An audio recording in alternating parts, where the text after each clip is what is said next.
Iran ने अब पाकिस्तान में आतंकी ठिकानों को निशाना बनाया है, जैश-उल-अदल के ठिकानों को निशाना बनाया है। इस पर एक सवाल ये उठ रहा है कि इसके कारण क्या युद्ध के और बढ़ने की आशंका है?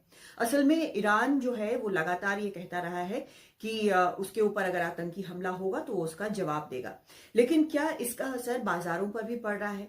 बाजार में जो असर पड़ रहा है वो असल में लाल सागर में बढ़े तनाव के कारण पड़ रहा है, क्योंकि वहां पर एक तो पहले ही मध्य नवंबर से हूती विद्रोहियों ने जहाजों पर हमला करना शुरू कर दिया था। पहले उन्होंने कहा था कि इजराइल से जुड़े जहाजों पर हमला करेंगे, लेकिन फिर सभी जो जहाज हैं उन पर वो हमले करने लगे। कुछ जहाज जो हैं वो हाईजैक हो गए।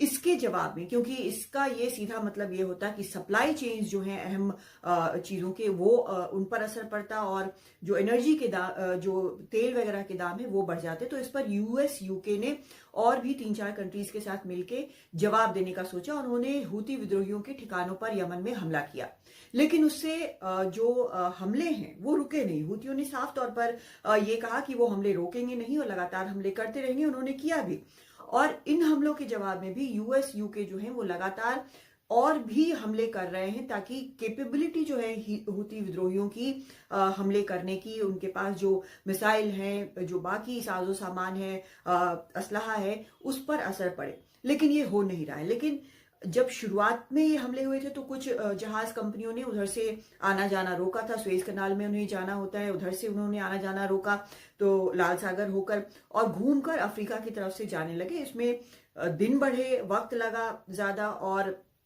पैसे भी कहीं ज्यादा लगे।